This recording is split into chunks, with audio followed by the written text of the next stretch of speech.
안녕하세요. 건강하고 풍요로운 삶을 만들어가는 희망나무 TV입니다. 우리는 누구나 부자가 되기를 꿈꾸고 어쩌다 운이 잘 따라줘서 돈이 쌓이기도 하지만 부자가 되기는 좀처럼 쉽지 않은데요. 오늘은 쌓였던 재물운이 새어나가지 않게 붙잡아두며 부자가 되기 위해 반드시 가지고 있어야 할 물건은 어떤 것이 있는지 말씀드리겠습니다. 영상 시청하시면서 좋아요 한번 꾹 눌러주세요. 구독, 좋아요, 알림 설정 콕콕. 재물운 쌓이는 물건 첫 번째는 물확입니다. 물확이 무엇이지 하면서 처음 들어보시는 분도 계실 텐데요.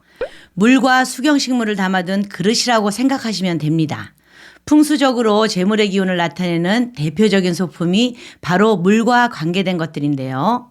새로 개업한 식당이나 사업장에 물기운을 끌어오는 비보책으로 물확을 배치해 놓으면 지나가는 사람을 가게 안으로 끌어당기는 힘이 있고요. 물확을 설치함으로써 재물이 쌓이는 운을 불러온다고 보았습니다. 예로부터 물을 재물로 보아서 귀하게 여기고 집 앞에 자연스럽게 고인 물웅덩이, 연못이나 저수지는 그 물의 양만큼 집안의 재물운이 쌓인다고 생각하였습니다. 명문가의 고택 주변에는 연못이 조성되어 있었는데요. 특히 여러 곳에서 흘러와서 이렇게 합수되는 지점이 집 근처나 마당에 있다면 그 집은 곡식이 썩어나갈 정도로 창고에 가득 찬다고 하였습니다. 이렇듯 흘러가 버리는 물보다 고여있는 물의 기운이 크기 때문에 작은 연못을 만들거나 물확을 설치해서 물을 담아두게 되면 수기운을 증대시키고 재물운을 증대시키는 데 도움이 됩니다. 연못을 팔 수 없는 장소에 석조에 물을 담아두는 물확은 둥근 형태일수록 재물 기운을 많이 지니게 되고요. 이곳에 맑은 물을 가득 담은 후에 수경식물을 키우게 되면 마음의 안정도 가져다주고 집안의 습기와 기후를 조절해서 쾌적한 생활 공간을 가꾸는 데 도움이 되니 참고하시기 바랍니다. 재물운 쌓이는 물건 두 번째는 금고입니다. 금고는 재물을 불리는 돈의 창고로 돈을 모으고 지킬 수 있도록 하는 역할을 해주는데요. 금이나 현금, 보석, 통장, 부동산 문서 등 재물에 해당하는 것들을 보관하는 곳입니다. 돈이 모이고 불어나는 재물의 집으로 매우 유용한 금고는요. 이런 걸 보관하는 위치도 아주 중요한데요. 돈은 서쪽으로 들어와서 북쪽에 모이고요. 북동쪽에서 활발하게 활동해서 재물을 불리게 됩니다.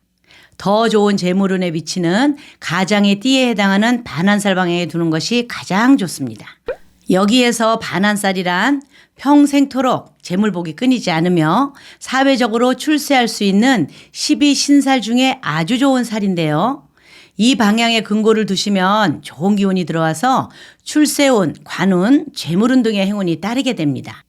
반한살 방향은 남녀를 분리하지 않고 출생 연도의 띠로만 찾으면 되니까 아주 쉽게 찾을 수 있습니다. 호랑이띠, 말띠, 개띠는 남서쪽 방향이 반한살 방향이고요. 원숭이띠, 쥐띠, 용띠는 북동쪽 방향. 뱀띠, 닭띠, 소띠는 서북쪽 방향. 돼지띠, 토끼띠, 양띠는 동남쪽 방향이 반한살 방향입니다. 아주 쉽죠. 또한 금전운에 좋은 금고의 형태는 돈 상자처럼 네모 반듯한 모양이 가장 좋고요. 색상은 오행 중에 재물의 기운을 끌어오는 금의 색상인 흰색이나 그 모행을 상생시켜주는 황금색 또는 재물운을 높여주는 물기운인 수오행의 색상인 검정색이 금전의 기운을 높여주니 참고하시기 바랍니다. 재물운 쌓이는 물건 세 번째는 쌀통입니다. 옛말에 쌀이 떨어지면 그 집안이 기울기 시작한다 라는 말이 있을 정도로 쌀통이 집안의 재물운을 지켜주는 대들보 역할을 했었는데요. 쌀은 금전운과 재물을 의미하고 그 자체가 화폐로서 돈의 기능을 가졌기 때문에 건강과 일거리, 재물을 뜻하기도 합니다.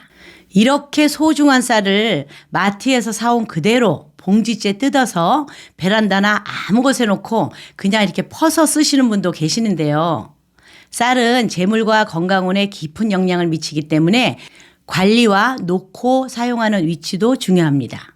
쌀통을 보관하는 위치는 주방을 중심으로 해서 북쪽과 동쪽 사이에 두시는 게 가장 좋고요. 물이나 불 근처는 좀 피해 주시고 약간 어둡고 서늘한 곳에 보관하시는 게 좋은데요. 쌀통의 60%에서 70% 정도는 늘 쌀로 좀 채워주시고요. 뚜껑도 반드시 닫아두시는 게 재물운 높이는 데 도움이 됩니다. 그런데 요즘은 밥을 먹지 않는 사람이 많아서 햇반을 사서 드시는 분도 계시는데요.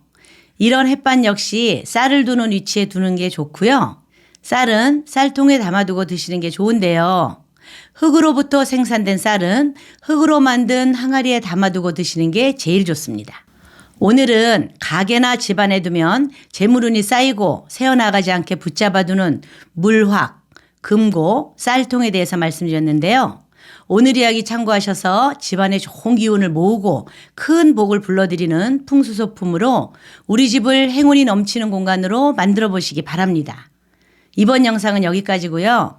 오늘 하루도 희망찬 하루 되시길 기원하며 영상 마무리하도록 하겠습니다. 오늘 영상이 유익하셨다면 주변 분들에게 공유해 주시고요. 구독과 알림 설정해 주시면 다음 영상도 유익한 정보 가득한 이야기를 가지고 찾아뵙겠습니다. 이상 희망나무였습니다. 감사합니다. 안녕하세요. 희망나무TV가 2024년도 풍수달력을 만들어서 소개해 드립니다. 2024년 갑진년 풍수달력의 특별한 점은요. 첫 번째, 갑진년에 이사를 해야 하는데 절대로 가면 안 되는 방향은 어디인지, 반대로 좋은 방향은 어디인지 보기 쉽게 표시해 두었습니다. 두 번째는 여러분들이 인간관계를 할 때 궁합을 볼 수가 있습니다. 남녀 간의 궁합뿐만 아니라 나와 파트너가 될 사람이나 직원을 채용할 때 나와 궁합이 잘 맞는지 쉽게 볼 수 있도록 요약해서 올려드렸습니다. 세 번째, 내가 중요한 행사를 앞두고 날을 정해야 할 때 사업상 중요한 미팅이 있거나 병원 수술 날짜, 자격증 시험 접수 일자 등등 나에게 좋은 기운을 주는 날과 나쁜 기운이 있는 날짜를 나이별로 보기 쉽게 표시해서 일침표를 올려드렸습니다. 네 번째, 우리가 이사를 하게 되면 어떤 날 가야 하는지, 사업장을 운영하시는 분은 부자 되는 날, 승진이나 수험생이 있는 집은 공분이 있는 날, 나이 드신 분이나 몸이 불편한 분이 계시는 집은 평안함을 주는 날, 이렇게 날을 가려서 이사할 수 있게 그림으로 보기 편하게 올려드렸습니다. 그 밖에도 우리 집이나 사업장을 어떤 방향으로 배치를 하면 재물운이 들어오는 방향이 되는지, 그리고 나를 개운시켜주는 색상은 어떤 게 있는지, 여러분들이 절대 머리 두면 안 되는 방향은 어떻게 보면 되는지, 이렇게 구독자님들이 보시기 편하게 표로 정리해서 달력을 만들었습니다. 2024년은 갑진년 푸른 용으로 힘찬 청룡의 해가 시작되는데요. 이렇게 힘있는 2024년을 잘 맞이하셔서 온 가족이 화목하고 풍요롭고 건강한 한 해를 시작하기 바라겠습니다. 감사합니다.